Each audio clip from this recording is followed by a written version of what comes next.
But we begin with day 3 of the temporary ceasefire between Israel and Hamas in Gaza as we wait for Hamas to release another round of hostages. Many of the 13 freed by those terrorists yesterday were Israelis who were in a kibbutz that was devastated by Hamas on October 7th. This includes a 3-year-old girl and her 8-year-old brother, but their father is still in captivity in Gaza. Joining me now on this and other threats abroad is Mike Gallagher, the chairman of the House Select Committee on China, Wisconsin congressman and former Marine serving 2 tours in Iraq. Congressman, good to see you. Thanks for joining me. I want to get your take. We're waiting for the third round of hostages to be released. There's been some debate. Obviously, the families want their family members back as hostages. Hostages want to go home. But there's some who said, listen, this is not the right strategy. You're giving Hamas space and time to regroup, reorganize, rearm, and then reattack. What's your take on the strategy of Israel? Well, you can't help but be happy for the families. I'm sure if it were our kids, we would just be focused on wanting our kids back. So I understand that sentiment completely. I think the broader risk is this. Well, one, if you just look at the terms of the deal, for every 3 terrorists that Israel is releasing, you're getting 1 innocent civilian released by Hamas. So Israel is releasing suicide bombers, terrorists who were stabbing Jews, and Hamas is meanwhile releasing 13-year-old girls, 9-year-old girls, reportedly some toddlers. So that just goes to show there's no moral equivalence here. We've also had past deals like this, notably a 2011 deal whereby the current leader of Hamas in Gaza was released in return for an Israeli soldier that have come back to bite Israel. So that is the broader concern. There's no moral equivalence here, no matter how much #FreePalestine trends on TikTok. There's also the issue that Hamas reportedly has violated the terms of the ceasefire already. We were supposed to see the Red Cross visiting victims, for example. We haven't seen that. And then we know that Hamas is going to use these periodic releases of prisoners in order to drag out a temporary ceasefire to potentially a permanent ceasefire, which would be damaging to Israel's security. So I think we should look at this less as a diplomatic breakthrough and more as an extension of Hamas's psychological warfare designed to continue to increase the international pressure on Israel in pursuit of a permanent ceasefire, and that would be a bad outcome. That would be a bad outcome. Congressman, I want to move on to China because we've seen the Chinese spy balloon. We see that they're buying American farmland. They steal our technology, but I want to talk to you about the secret biolab run by Chinese with ties to the CCP in Wheatley, California. How many of these secret biolabs exist around the country? The honest answer is we don't know. And what worries me in doing this investigation, my committee conducted the investigation. We have a bipartisan report that explains the whole thing that Americans can read, is that if the FBI director or the president turned to the FBI director and said, hey, we need to figure out how many of these we have in the United States, they wouldn't even know where to begin. Here we had a Chinese citizen who came to America illegally.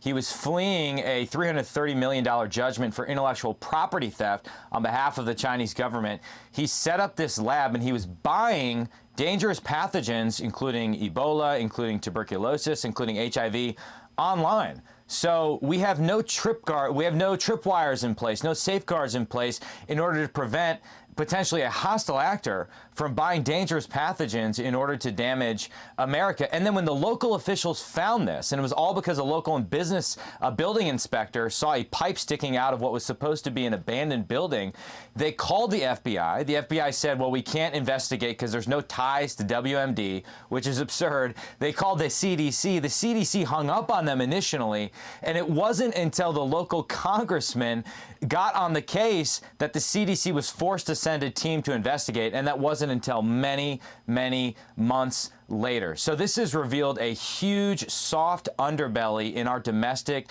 national security. It's incredibly troubling. We need to do more to prevent this from happening. We've all seen what can happen to our society when we don't have vigilance against potential pathogens and a pandemic in the last few years. And we know beyond anything else, the one thing that the pandemic should have taught us is that you cannot trust the Chinese Communist Party when it comes to this issue. And what's the most outrageous part of the story is not just that you have a Chinese biolab in America, which, by the way, why would there be a Chinese biolab here? They can have as many biolabs as they want in China, but it's actually in this country.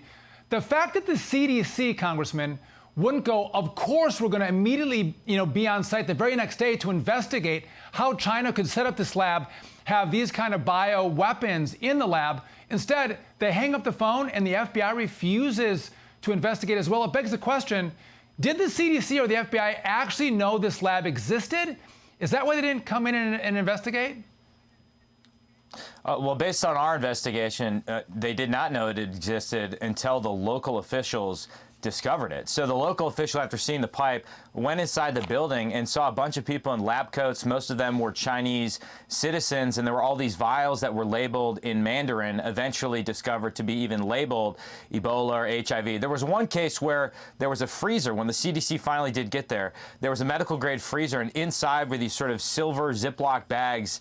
And because the bags themselves were not labeled Ebola, though the freezer was labeled Ebola, they refused to even test the sample. So even when they got on site, they refused to actually do their job. Again, it's incredibly troubling. And the guy who owned the facility claimed that he had a medical testing kit business, but it was fraudulent. He had fake pregnancy tests, fake COVID tests, and there's really no business reason for him to be buying pathogens online. And he was getting unexplained wire transfers from China. Over $2 million of unexplained wire transfers from China. Again, incredibly troubling. We have to do a better job of defending our homeland from a potential attack involving dangerous pathogens. No doubt. I want to move on to this, Congressman, because the Pentagon has expressed concern about how China has expanded its ground satellites in South America to communicate with their satellites in space, giving them eyes almost up to the United States. This is a problem where the United States has forgotten our hemisphere. China has engaged. They've bought ports, mineral rights, and they're building relationships in our back turf. How concerned are you about the expansion of their presence in our hemisphere?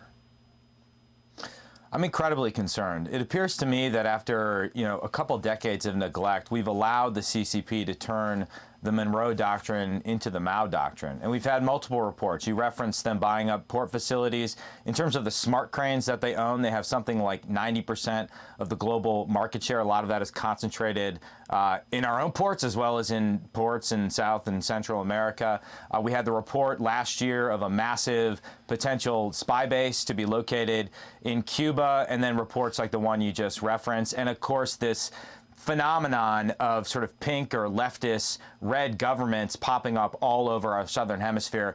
It's time that we pay attention to our own backyard. For a while, we just got complacent, right? We were lucky to have non-hostile neighbors. We had two oceans surrounding us, and we felt like we had this sense of security in our own backyard. The CCP is now exploiting that complacency in order to encroach on our territory, in my view, as part of an effort to undermine America and displace us as the global leader. No doubt about that. All right, I want to come back closer to home. I want to go to your home district because the National Railroad Museum of Wisconsin in your hometown of Green Bay, for the seasonal Christmas tree display, they've allowed the Satanic Temple tree, to be shown for the Christmas display. What's happening in Green Bay, Wisconsin, and what's the community's response to a Satanic Christmas tree in your community? Well, thus far, the Railroads Museum's response has been insufficient. When parents and concerned citizens have contacted the Railroad Museum, they've said, well, this is an educational opportunity for kids, which is completely ridiculous, right? I think it's impossible to overstate how offensive this is to Christians. It would be in quite, a literal sense, the same thing as waving a Hamas flag inside of a synagogue. I mean, it's just absolutely crazy that we would allow this to happen. And the really shame of it is, Sean, every year the National Railroad Museum does something very interesting and cool and fun for kids, which is they do a big screening of Polar Express, and you're surrounded by all the trains, and it's a cool, fun thing to take your kids to. But now I wouldn't take my kids to it now. I don't want them to be surrounded by satanic trees. The local reporting has been insufficient. So the whole thing is absurd. And I would say one final thing. Conservatives are often accused of launching a culture war or focusing or fixating on cultural issues. But here is a perfect example of how that's not what's happening. What's happening is we're just trying to defend basic traditions or defend our children in the midst of these basic traditions from the encroachment of woke ideology or offensive, upside-down cultural propaganda. And so the whole thing is a shame. I thought that Northeast Wisconsin was at least immune to something that you might see in New York or California, but we need to be vigilant as parents. Well, who would have thought that a museum would say this is an educational opportunity for children to see a satanic tree? It is outrageous. Hopefully more attention will be brought to this and more parents express outrage. Congressman Mike Gallagher, always a pleasure. Thank you for joining me. Appreciate it. I'm Steve Ducey. I'm Brian Kilmeade. And I'm Ainsley Earhart. And click here to subscribe to the Fox News YouTube page to catch our hottest interviews and most compelling analysis.